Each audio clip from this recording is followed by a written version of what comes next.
What is up, dudes? NYKF 31, Madden 17 Ultimate Team. So, here we are in May, late May, hop, skip, and a jump away from Memorial Day weekend, and we got still 3 months to go before we have a new Madden game. And if you're still playing, what the hell is there to do? What do you do? Salary cap ranked leaderboards are dead. No real point playing that. No real, ladder to climb for any particular reason. Draft champions, same way. No tournaments to qualify for, no ladder to climb, nothing to grind for on that end.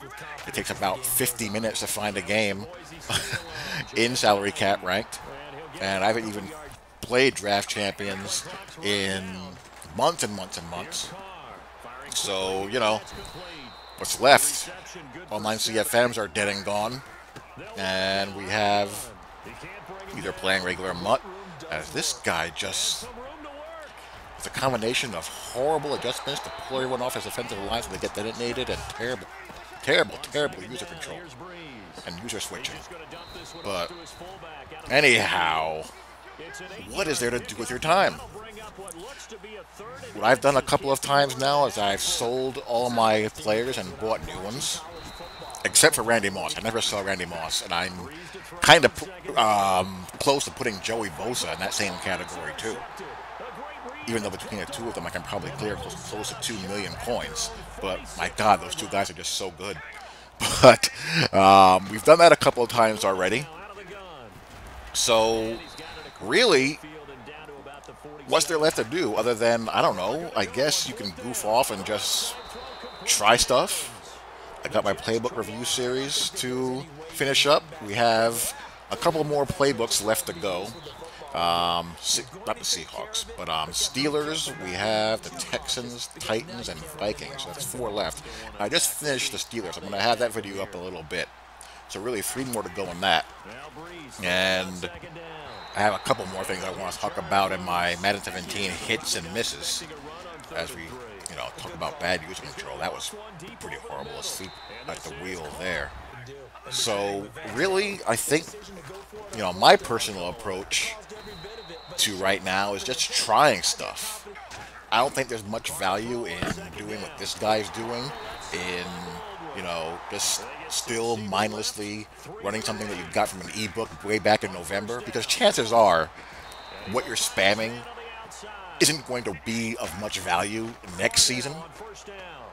So what are you going to do then? You're going to be stuck losing games until someone bails your behind out with an ebook to show you how to work the game over in whatever way it's possible to work over.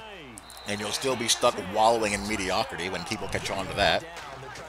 And then you're on to the next whatever fad comes out. So personally, I think it's best to use this time to... Personally, I just like to play basic. Just run core stuff, core concepts that from a football perspective and from a gameplay perspective are more or less always going to work. Shallow cross will always work. Quick slant will always work. Smash will always work. Curl flats and corner flats. Just real basic reads, and just keep those sharp because, if you don't have anything to start out with, those basics will always carry over. And then whatever meta emerges when Madden 18 comes out, you can just add that to your game as you like. But at least you'll have a base to start out with somewhere. On defense, again, what's the point of living and dying 21st heaven with nickel corner edge heat?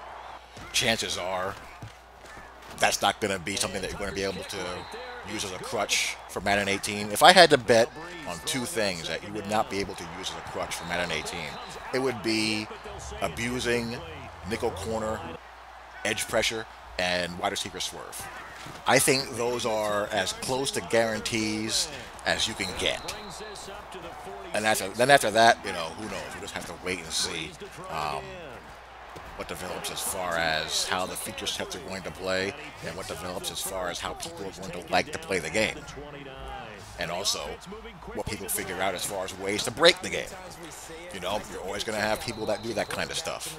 So I'm just doing things that are different for me, like, using deep safeties, and seeing how, see if I can hold up, first of all. And also, while I'm using a deep safety, I'm paying attention to how the zones are reacting underneath me, and getting a better feel for what I can do within my zone as far as what chances I can take. And then, maybe if by some miracle playing with a user deep defender is viable, I'll be comfortable doing so. And if you're someone who doesn't really have much experience using a middle linebacker or an outside backer or any user player, why not use this time to try to get comfortable doing that and try to get better at it?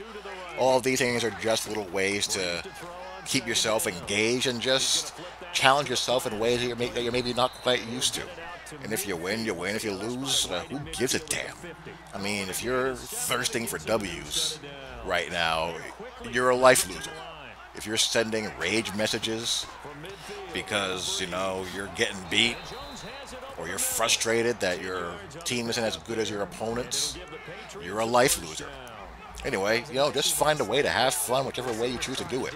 If you want to go bombs away and get your last couple of months of Swerve and Nickel Blitz 2 in, knock yourself out. Who cares? If you want to try new things, try stuff that aren't quite in your Madden comfort zone, I think that's a great idea. You know, it's May 21st and you're still playing the game, so you're obviously liking the game still to some degree. So if that's the case, might as well make the last couple of months as fun for yourself as possible. Hope you guys enjoyed. I'll talk to you all later. Peace.